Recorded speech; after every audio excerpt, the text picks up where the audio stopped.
다음은 흔히 GMO라 불리는 유전자 변형 식물에 관해 이야기해 보겠습니다. GMO란 기존의 생물체 속에 다른 생물체의 유전자를 끼워 넣음으로써 기존 생물체에 존재하지 않던 새로운 성질을 갖도록 한 생물체입니다. 주로 식량 생산성 증가를 위해 사용되는데 GM 기술로 재배된 옥수수나 콩을 GM콩, GM옥수수 등으로 부릅니다. GMO는 종자 개량과는 반대로 인위적으로 유전자를 조작하기 때문에 유전자 변형 식물은 과학계의 큰 논란거리 중 하나인데요. 패널분들은 평소 GMO에 대해서 어떻게 생각을 하시고 계셨나요? 어렸을 때 약간 기아를 해결할 수 있는 신의 과학기술 뭐 이런 식으로 많이 배웠던 것 같아요. 그래서 뭐 포마토라든지 아래는 감자, 뿌리 쪽은 감자, 줄기에는 토마토가 열리는 음식이라든지 뭐 좀 더 알이 큰 옥수수라든지 이런 식으로 해서 사실 좀 긍정적인 이미지로 있어요. 제가 어렸을 때는 좀 과자 같은 거 포장재 넌 GMO 식품이라고 많이 홍보를 해서 오히려 뭔가 긍정적인 이미지보다는 건강에 안 좋다 이런 이미지가 더 강하게 자리 잡고 있는 것 같아요. 저도 부정적인 입장입니다.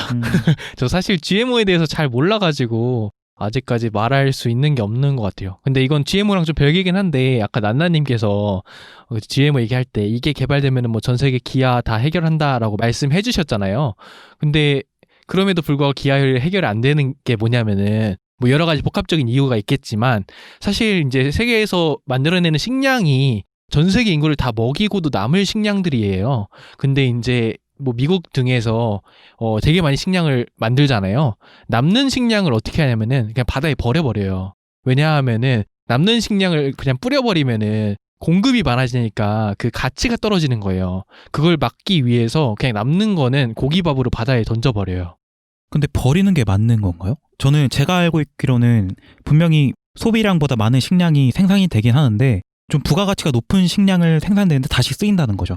뭐 와인이나 아니면 뭐 고기나 이런 데 쓰이기 때문에 뭐 부유한 사람은 좀 더 고급진 음식을 얻을 수 있지만 가난한 사람은 먹을 식량이 없어지는 거죠. 저는 그렇게 알고 있었어요. 둘 다 있는 것 같아요. 그러니까 그런 게 대표적인 게 소가 사람을 먹는다라는 말이 있거든요. 이게 뭐냐면 진짜 소가 사람을 먹는 게 아니라 소를 키울 목축장을 만들기 위해서 인간에게 필요한 식량을 재배하는 그 땅을 줄인다는 거예요. 이게 이제 다른 개도국에서 많이 일어나고 있는 상황인데 그런 소들은 또 이제 그 선진국으로 돈 많은 나라들로 이제 또 팔려가고 막상 그걸 재배한 사람들은 못 먹는 거거든요.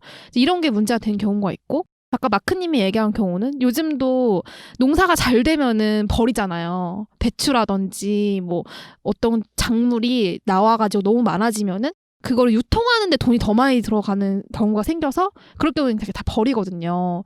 이런 것 때문에 이제 둘 다 복합적으로 있는 것 같아요. 그래서 결국에 저는 작물이 어디서 나느냐 그리고 그게 어디로 가느냐 하는 유통에 있어서 결국엔 기아라든지 어느 한쪽에서 음식이 버려지고 어느 한쪽에서 음식을 못 먹어서 죽는 일이 이제 같이 공존하고 있는 거죠. 네, 그럼 본론으로 돌아와서 먼저 종자를 개량한다는 것과 유전자를 조작하는 것의 차이를 알아보고 가겠습니다. 종자 개량은 돌연변이가 일어나길 무작정 기다린 다음 돌연변이 중에서 우리가 원하는 형질이 있는 개체를 선택해서 교배하는 방식이에요. 그렇기 때문에 자연에서 나타나지 않는 형질을 가지는 종자로 개량이 불가능해요. 예를 들어 상대적으로 따뜻한 지방에서 재배되는 쌀을 수천 년 동안 품종 개량한다고 했을 때 영하 20도에서 살아남을 수 있는 형질을 가지는 품종을 만드는 것은 불가능합니다. 하지만 GM 기술의 경우 남극에 사는 식물 중 영하 20도까지 살아남을 수 있는 종의 결빙 방지 단백질 유전자를 인위적으로 쌀에 이식한다면 영하 20도에서 얼지 않고 자라는 품종을 만들 수 있게 되는 것이에요. 기존의 종자 개량은 교배와 무작위 돌연변이 선별에 의존했기 때문에 원하는 형질을 갖는 품종을 만드는데 정말 오랜 시간이 걸렸지만 GMO의 경우 짧은 시간 만에 우리가 원하는 유전자만을 옮겨서 형질을 발현시킬 수 있습니다. GMO는 종자 개량과는 반대로 인간이 인위적으로 유전자를 조작하기 때문에 유전자 변형 식물은 과학계의 큰 논란거리 중 하나입니다. 그리고 GMO 작물인 콩, 옥수수, 목화, 카놀라가 상업적으로 성공을 거두고 전 세계로 확산된 지도 벌써 25년이 지났습니다. 그렇다면 아까도 저희가 얘기를 해봤었는데 현재 우리도 GMO를 섭취하고 있다고 생각하시나요? 정리를 하자면은 종자 개량은 자연적으로 돌연변이가 나온 거를 계속해서 번식시키는 거고 네. 번식이라는 말이 맞나요, 식물에?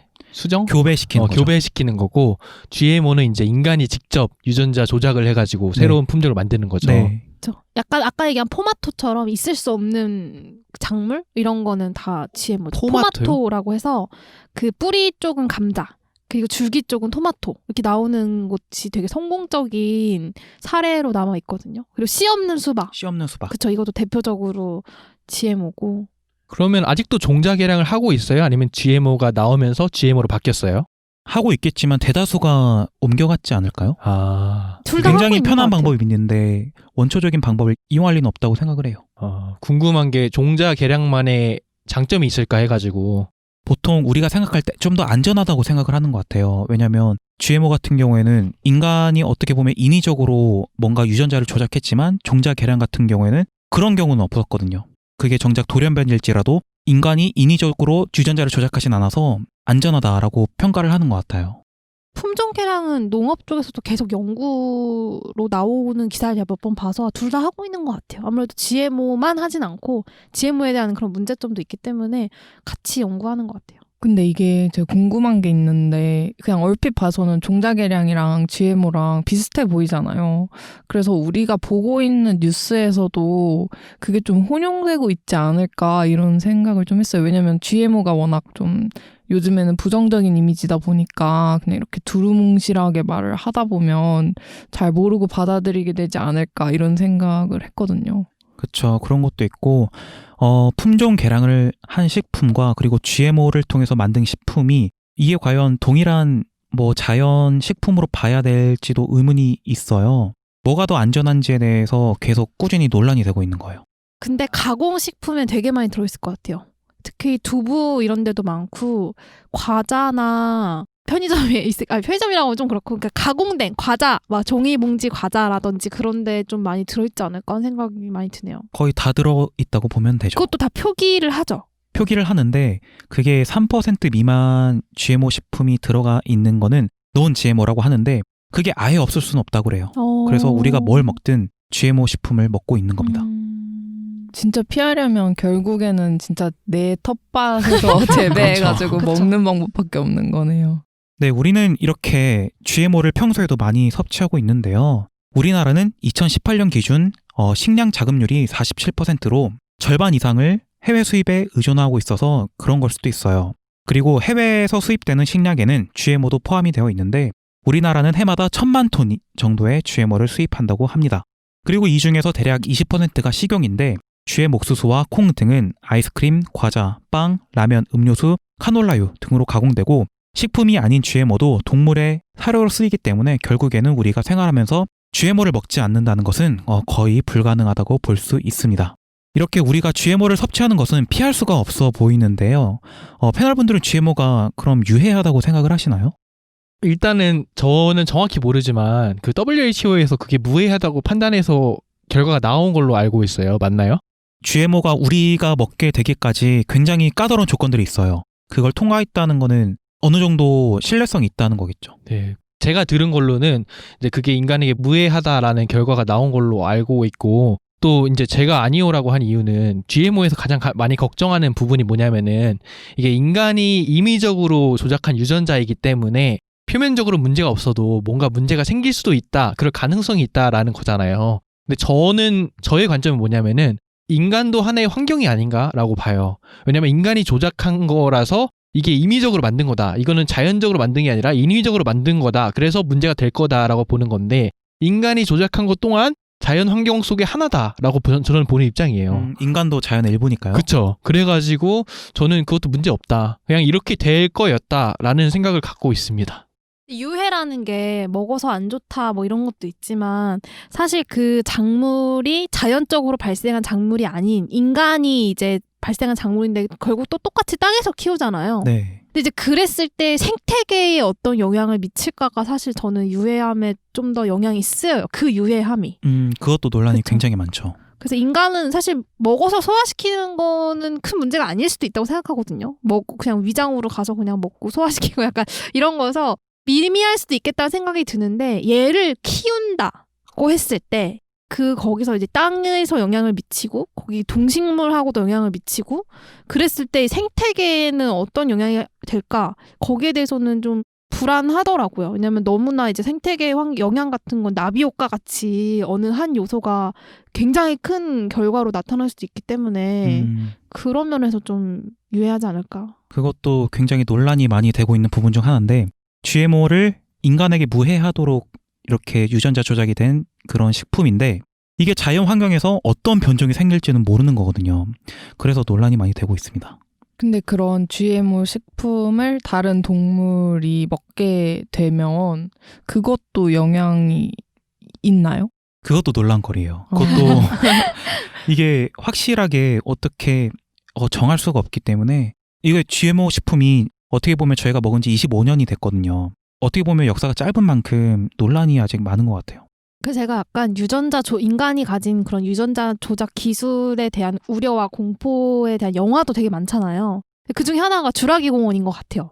주라기 공원 보면은 결국에 이제 가장 최근에 나온 주라기 공원이 호박에 갇힌 모기에 있는 공룡의 피에서 DNA를 빼내서 그걸로 이제 다시 복원을 했다는 게 이제 주라기 공원의 기술이거든요. 근데 이게 나중에는 영화가 가면은 그거를 조작을 해요. 다른 동물들 DNA를 막 섞어서 그 공룡을 만들어내요. 유전자 조작 공룡. 어떻게 봤을 때 저는 이 영화를 보면서 인간이 가진 유전자 조작 기술이 다시 인간을 되게 멸망시킬 수도 있는 그런 위협으로 다가온다는 그 공포를 이런 영화를 통해 표현한 게 아닌가 생각이 사실 들더라고요. 그 사실 우리 유전자 조작 기술을 하면 식물을 대상으로 하는 걸 많이 떠올리는데 동물에게도 많이 하고 있거든요. 예를 들면 양을 예로 들 수 있는데 양털 있잖아요. 자연의 양털 같은 경우에는 굉장히 꼬불꼬불하게 난다 그래요. 그런데 인간이 그걸 유전자 조작을 해서 뻣뻣하게 좀 더 쓸 수 있게 난다는 거죠. 직모 양이 있어요? 직모 양이 아니라 굉장히 인간이 가공하기 편하게 난다는 거예요. 그래서 인간이 조작한 유전자를 가지고 태어난 양은 털을 깎아주지 않으면 굉장히 살아가는데 불편하다고 해요. 그리고 유전자 조작 기술이 어디까지 왔냐면은 제가 최근에 봤던 게 모기를 멸종시킬 수 있대요. 우리 인간의 기술로. 그 수컷 모기를 고자로 만들어가지고 풀어놓으면은 모기 수가 점점 줄어들면서 결국에 멸종을 한다는 거예요. 근데 그 기술이 있음에도 불구하고 모기를 멸종시키지 않는 이유는 모기가 멸종함으로 인해 생태계가 어떻게 바뀔지를 예측을 못하고 있대요. 그래서 이제 함부로 멸종시켰다가 아예 생태계 교란이 일어날까봐 못하고 있는데 실제로 멸종시킬 수 있는 기술을 갖고 있다고 합니다. 그 옛날에 문화대혁명 때인가요? 마오쩌둥 아래였던 것 같은데 참새를 죽이는 운동을 전국적으로 했다가 이게 농사도 다 망하고 그래서 엄청 큰 기근이라고 해야 될까요? 그런 게 왔다고 하더라고요. 맞아요. 그 마오쩌둥이 되게 웃긴 게 그 농민을 되게 중요시했잖아요. 공산주의에서는. 근데 참새가 곡식을 지으면은 곡식을 다 물어가는 거예요. 다 먹는 거예요. 참새들이. 그래서 되게 단순하게 참새를 없애야겠다라는 생각을 하고 저 새는 악마의 새다 해서 죽여라 한 거예요. 모든 인민들이 다 죽인 거예요. 참새를. 근데 참새가 멸종하니까 무슨 일이 발생하냐면은 메뚜기 같은 해충들이 이제 곡식을 갉아먹는 거예요. 그래서 나중에는 참새를 다시 수입해서 이제 다시 만들게 된 그런 계기도 있고 그거 보면 참 재밌는 것 같아요. 그 마크는 유해하지 않다고 보고 나나님은 좀 유해하다고 보시는 건가요? 네, 생태계에 있어서는 좀 위험하지 않을까. 제이미님도 좀 유해하다고 보시는 건가요? 저는 사실 막 식재료에 있어서는 무농약, 유기농 이런 걸 굳이 고집하지 않는 편이어가지고 GMO에 대해서도 그냥 어련히 나 죽지 않게끔 왔겠지라는 생각을 좀 많이 하는 편인데 근데 이렇게 난나님 같은 관점에서 한 번도 생각을 해본 적이 없어서 그런 면에서는 확실히 문제가 되지 않을까라는 생각이 들었어요, 방금. 네, GMO의 유해성과 관련해서 전문가들과 학계의 통설은 기본적으로 판매가 허용된 GMO 식품은 유해하지 않다는 것입니다. 판매가 허용된 모든 GM 식품은 각 국가가 지정한 안전성 평가를 통과해야 하는데 그 안전성 평가가 문제를 일으킬 소지가 있는 GMO들을 잘 걸러내고 있다는 것이에요. 그리고 GMO를 먹기 시작한 지 25년 동안 축적된 연구와 지금까지 유통된 GMO로 인해 특별한 이상 현상이 보고된 적이 아직 없다는 점 등이 GMO가 유해하지 않다는 것을 보여준다고 합니다. 하지만 그럼에도 불구하고 GMO와 관련된 논란은 끊이지 않고 있습니다. 논란은 크게 3가지 정도로 추려볼 수 있는데요. 첫째로는 가장 큰 문제로서 유해성에 관한 논란이에요. 유전자 변형 식물이 식량 생산 증대를 가져올 뿐더러 특정 영양소의 강화 및 의약품으로서의 활용도가 매우 높긴 하지만 그렇다고 뚜렷하게 안전성이 검증돼 봐도 없으며 동물을 이용한 실험에서 간간히 문제가 발견된 것처럼 보이는 실험 결과가 있었다는 것입니다. 또 아까 난나님이 말씀해 주셨던 것처럼 GMO 식물이 다른 자연 형태의 식물과 교배되면서 인간에게 해로운 또는 예측 불가능한 변종을 낳을 수 있다는 겁니다. 이는 GM 기술의 초창기부터 대두된 굉장히 중요한 문제인데 핵심은 자연에서 얻어지는 돌연변이 품종과 GM 기술로 얻어지는 품종이 과연 다를까에 관한 것입니다. 두 번째는 환경 문제입니다. GMO 품종 가운데 일부러 독성을 띠도록 의도된 경우가 있어요. 대표적으로 BT 품종이라고 불리는 품종인데 이를 통해 재배된 식물은 특정 곤충의 소화기관을 파괴하는 독을 가지게 된다고 합니다. 즉, 식물 스스로 구충제를 생산하게 되는 셈이 되는 것이죠. 그리고 이것을 먹은 곤충은 죽게 됩니다. 이 식물의 독은 농약처럼 씻어서 제거할 수 있는 게 아니기 때문에 상당히 위험하게 들릴 수 있지만 사실 인간에게 그렇게 큰 문제는 아니에요. 왜냐하면 독성은 생물의 특성에 따라 다르게 작용할 수 있기 때문인데요. 어떤 생물에게는 안전한 성분이 다른 생물에게는 위협적일 수 있게 되는 거예요. 예를 들어서 커피는 인간에게 무해하지만 곤충에게는 생명을 위협하는 물질인 것처럼요. 마찬가지로 BT 품종은 특정 곤충에게는 치명적이지만 인간에게는 무해한 식물이에요. 그렇기 때문에 과학자들은 BT 품종이 재배됨에 따라 농약, 제초제 등의 사용이 줄어드는 데 공헌했다고 주장합니다. 하지만 반면에 오히려 내성이 강한 덕택에 그에 적응한 더 강한 해충과 잡초 등이 출현할 가능성을 가지고 왔다는 반대 주장이 있습니다. 세 번째로는 독점에 관련된 문제예요. BT 품종 방식과 반대되는 품종이 있는데 농약에 잘 견디게끔 유전자가 조작되어 농약을 통해 잡초들을 쉽게 제거할 수 있다는 장점이 있습니다. 하지만 여기서 독점에 관한 문제가 제기됩니다. 농약 산업은 규모가 상당히 큰데 GMO를 가장 많이 생산하는 미국의 식물 90%가 글리포세이트라는 농약에 강한 저항력을 보인다고 합니다. 즉, 이 농약을 사용하려면 GM 식물은 피해가 없으면서 다른 잡초는 쉽게 제거할 수 있다는 장점이 있는데요. 따라서 글리포세이트 기반의 농약 사용량은 크게 증가했는데 문제는 농부들이 점점 한 가지 재배 방식에 크게 의존할 수밖에 없게 되면서 식량 생산의 독점화가 진행된 것이에요. 이 문제는 현대 농업 구조에 대한 비판점과 일맥상통해서 식량 생산에 깊이 관여하는 대기업들의 문제와도 연결된다고 합니다. 근데 이 독점화가 어떤 방식으로 독점화가 되는 거예요?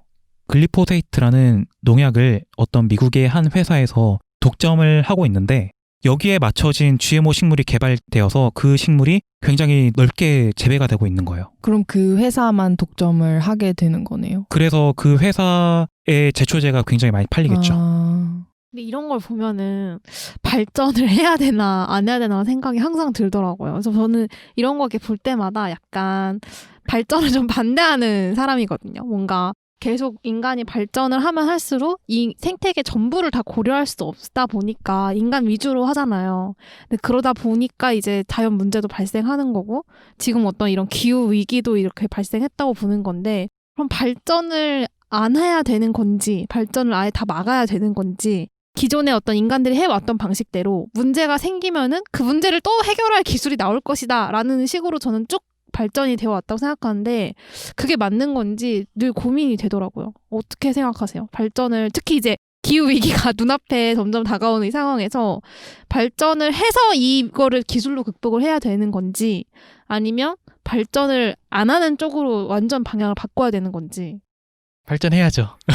발전해야죠. 발전주의자 2명이 계시고요. 그 대표적인 예가 뭐냐면은 그 세탁기 같은 거로 인해서 그게 발명이 되면서 사실 여성들이 실질적으로 일을 할 수 있게 된 거거든요. 왜냐하면 과거에는 평등이라는 개념이 없었잖아요. 그렇다 보니까 이제 빨래는 다 여성의 몫이었어요. 근데 빨래 세탁기가 없으니까 다 강에 가가지고 이렇게 빨래를 하는데 빨래 하는 데만 한 3-4시간이 걸리는 거예요. 그거 널고 막 그 가서 하고 같이 가져오고 말했는데 근데 세탁기가 발명됨으로 인해서 그 시간이 30분에서 1시간으로 줄여진 거예요. 게다가 내가 할 필요도 없고 그냥 넣어놓으면 끝이야. 그러므로 인해서 실질적으로 여성의 잉여 시간이 많이 생겨서 노동을 이제 할 수 있게 되었다라고 보는 학자들도 있어요. 근데 그건 남자도 하면 되는 거 아니에요? 그렇죠. 그러니까 제가 말씀드리는 거는 이게 단순히 남자 여자의 문제가 아니라 기술의 관점에서 이렇게 기술 하나로서 사회가 바뀌었다라는 걸 좀 강조드리고 싶은 거예요. 그러니까 여자가 빨래를 한다 이거를 제가 집중하고 싶은 건 아니고, 네, 그만큼 이제 기술이 발전하면서 우리 사회에는 굉장한 이득들이 오고 있다. 라는 근데 걸 말씀드리고 싶어요. 그런 발전들이 전 사실 대표적으로 산업혁명이 그런 거라고 생각을 하는데 산업혁명 이후로 굉장히 빨리 우리 주변 환경을 인간이 바꿀 수 있는 그런 힘이 커지기 시작했잖아요. 그러면서 인간 때문에 멸종되는 종이 이제 기하급수적으로 늘어나고 어떤 기후라든지 환경 자체가 이제 인간이라는 하나의 종으로 인해서 너무나 큰 영향을 받게 됐잖아요. 근데 이게 좋은 방향인지 앞으로 더 갈 수 있는 방향인 건지 그게 저는 요즘에 굉장히 고민이 되더라고요. 이것도 기술로 극복할 수 있을까? 근데 그래서 나오는 얘기가 기술의 끝판왕으로 가면은 우주를 개발하자는 건데 그건 결국 약간 쓸 수 있을 만큼 쓰다가 안 되면은 다른 데를 개발하면 되지 약간 이건데 저는 지구 좋거든요. 지구에서 유지를 하고 싶은데 유지가 안 될 만큼 지금 기술이 되는 건가? 라는 생각이 계속 들어서 이게 어렵더라고요. 왜냐면 조금 더 붙이자면은 사실 제가 제일 충격받았던 것 중에 하나가 원자력이라는 에너지가 되게 청정하고 깨끗하고 이제 그런 걸로 알고 있었는데 원자력을 개발하면은 필수적으로 그 폐연료봉이 나오잖아요. 근데 이거를 해결할 기술이 없는데 원자력 발전소를 만든 거예요. 저는 방법이 있는 줄 알았어요. 그냥 방법이 있으니까 만들지 않았을까 생각했는데 방법이 없대요. 그래서 해결할 수 있는 기술은 있어요. 어떤 거예요? 땅에 묻어놓고 수만 년 동안 기다리는 그거 거예요. 방법이 아니잖아요. 해결 방법이 아닌 거예요. 이게 더군다나 우리나라는 그 지질 자체가 묻을 수 있는 지질도 아니고 그래서 나오는 방법이 뭐냐면은 저 이게 너무 어이없어. 우주로 보낸다. 막 이런 게 나오는 거예요. 너무 약간 충격이었어요. 저는 왜냐면 과학자들이 이런 거 당연히 생각을 하고 만들었을 거라 생각을 했는데 오히려 과학자들이 이때 그 정도 미래가 되면은 방법이 나오지 않을까? 이런 너무 근거 없는 낙관주의로 이걸 만든 것 같은 거예요. 그러면서 모든 그런 기술적 책임을 후대한테 미룬 거죠. 그런 게 충격을 받으면서 기술이라는 게 모든 걸 해결할 수 있는 게 아닌 것 같은데 그래도 우리가 그 기술의 끝판왕까지 가야지 이게 해결되는 건지 아니면 방향을 돌려야 되는 건지 전 이게 요즘 상당히 고민이 돼요. 저는 근데 이렇게 생각하시는 난나님이 볼 때마다 항상 대단한 것 같은데 저는 이렇게 생각의 끝을 가다 보면 제가 너무 피곤하거든요. 그래서 그냥 그래 내 코가 석잔데 그냥 내 할 일이나 하자 이렇게 되는데 난나님 이렇게 생각하시는 거 진짜 좀 대단한 것 같아요. 부끄럽네요. 전 반개발주의이긴 해요. 그래서 저는 이거 좀 웃긴 얘기 하는데 어벤져스 제일 좋아하는 캐릭터가 타노스예요. 근데 요즘에 타노스에 공감하는 사람들 되게 많아요. 보면서 타노스 좋은데 왜? 막 계속 이랬거든요. 엔드게임 1까지. 엔드게임 2에서는 타노스가 악당처럼 보이는데 1에서 그 신념을 가진 캐릭터잖아요. 근데 너무 좋은 거예요. 타노스가. 근데 타노스가 그 인간을 멸망시키나요? 절반을 없애요. 모든 생명체. 우주에 있는 모든 생명체 절반. 왜냐면 전 이렇게 생각했어요. 어떤 생명체든지 자신이 적당히 할 욕망이 있는 존재가 아닌 거예요. 적당히를 모르고 그래서 타노스가 멸망한 행성 출신이거든요. 근데 그 멸망한 행성이 그 조절을 못한 거예요. 자원을 이제 경영을 잘 못한 거죠. 그래서 자원을 파괴하고 행성을 파괴할 정도까지 가서 멸망을 한 걸 보고 타노스가 이거는 인간이 어떤 존재가 조절할 수 있는 게 아니구나. 인구를 그냥 싹 없애야 된다. 그래서 싹 없애는 쪽으로 가거든요. 근데 죽는 타겟이 만약에 내가 된다면 만약에 난나님이 된다면 포함시켜요? 자기도 포함시켜서 해요. 타노스는. 그러니까 자기는 그 임무를 해야 되니까 자기는 빼고 하는데 그래서 거기서 나온 게 타노스가 가장 사랑하는 인물을 희생시키잖아요.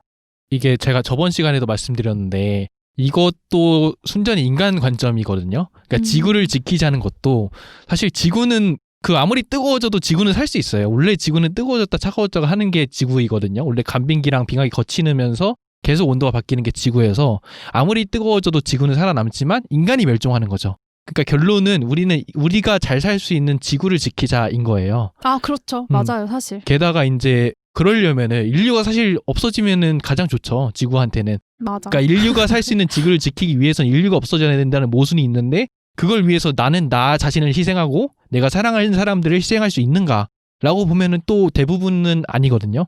그러니까 결국에는 이게 다 이기적인 관점이 아닐까라는 생각이 저는 있어요. 맞아요. 그러니까 제가 최근에 봤던 기사 중에서도 4만 년 동안 3도가 올랐거든요, 지구에. 근데 지금 인류가 1도를 올렸어요. 그래서 이제 대멸종이 올 수도 있다고 하는데 그 과학자가 말했던 게 그런 대멸종이 왔을 때 항상 제일 먼저 그리고 영원히 멸종한 거는 그 당시에 최상위 종이다. 그걸 만들어 온 존재인 거죠. 인간이 되는 거거든요. 그래서 우리 인간이란 종이 살고 싶으면은 지구를 인간이란 종이 오래 살 수 있도록 이렇게 해야 되는데 안 되면 이제 이 행성에서 쓸려 나가겠죠. 지금 장마가 50일 넘게 지속되고 있잖아요. 이것도 지구온난화에 의한 그쵸. 거라는 말이 많아요. 그쵸, 지금. 그쵸. 그러니까 전 되게 무서운 게 빙하가 녹고 있다는 게 사실 좀 무서워요.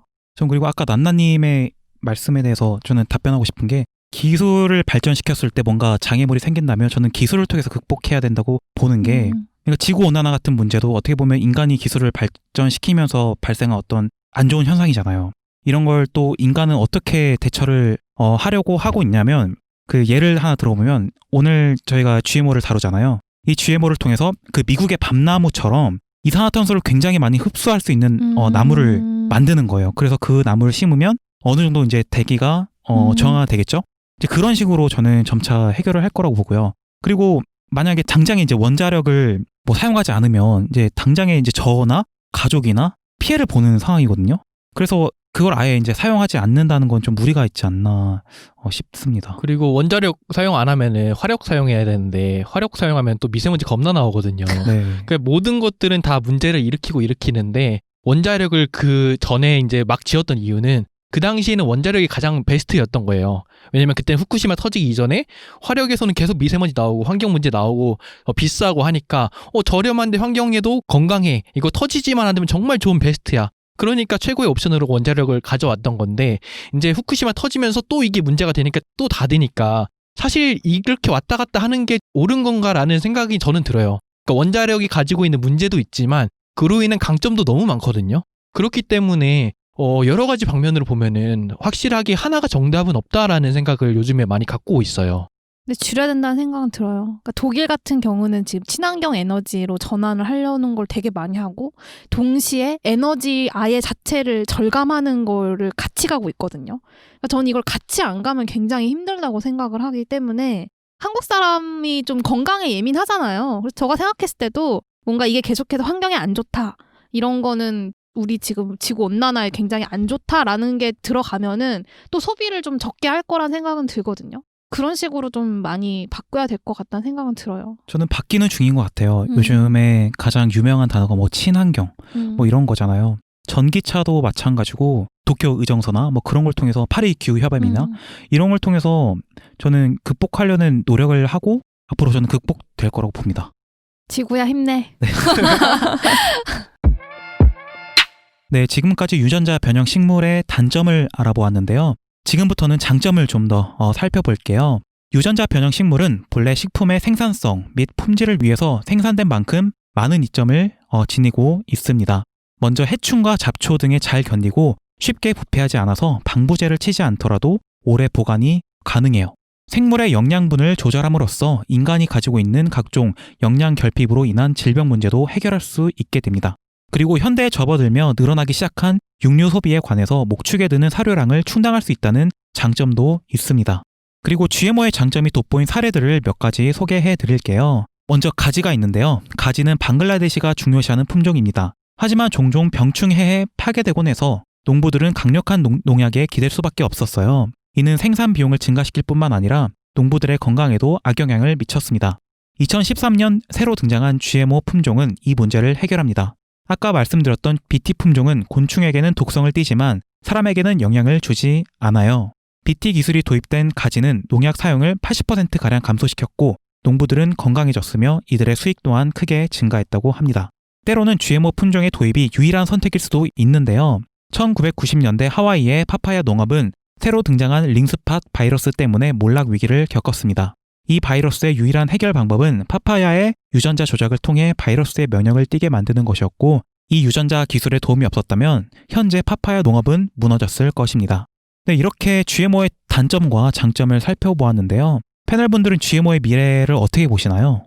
미래라는 게 두 가지로 나눌 수 있잖아요. 더 발전을 할 것인가 혹은 발전을 멈출 것인가가 한 가지고 이게 긍정적인 영향을 끼칠 것인가 아니면 부정적인 영향을 끼칠 것인가가 두 가지인데 이렇게 두 가지로 나눌 수 있을 것 같은데 일단은 저는 무조건 발전할 거라고 생각을 하고 이게 긍정적인 영향을 뛸 것 같아요. 저는 둘 다 약간 긍정 쪽인데 아무리 이제 예를 들어서 GMO 문제가 지금 발견이 돼요. 새로 발견이 되면은 미래에는 그걸 또 고치겠죠?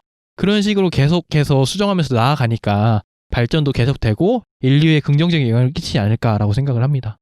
저도 제가 아까 반발전주의라고 얘기를 좀 하긴 했지만 한 번 발전된 기술은 결코 그 뒤로는 안 가더라고요. 그래서 아마 GMO도 조금 더 안전성을 계속 높이고 앞으로는 좀 더 주변 환경까지도 계속 더 생각하는 식으로 기술이 발전하지 않을까라는 생각이 더 드네요.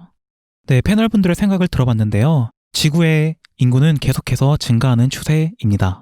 그렇기 때문에 2050년에는 식량 소비가 지금보다 75% 증가할 것으로 예측이 되는데 우리는 더 많은 숲을 잘라내고 더 많은 농약을 투입해야 하며 더 많은 동물의 희생을 요구해야 합니다. 하지만 더 효율적인 GMO 품종을 연구한다면 식량 문제를 상당 부분 해결할 수 있을 것으로 예상됩니다. 올바른 GMO 기술의 사용으로 농업 구조를 개혁할 잠재력을 지닐 뿐만 아니라 인간이 야기한 환경오염을 되살릴 수 있기를 기대해 봅니다. 다음은 알레르기를 유발할 수 있는 음식을 알아보겠습니다. 우리가 흔히 알레르기를 유발하는 물질로 꽃가루를 많이 떠올리는데 이때 꽃가루를 항원이라는 말로 부르고 있어요. 항원이란 쉽게 말해서 우리 몸에 들어왔을 때 위협이 될 만한 것들로서 바이러스, 세균, 꽃가루 또는 화학물질 등이 있습니다.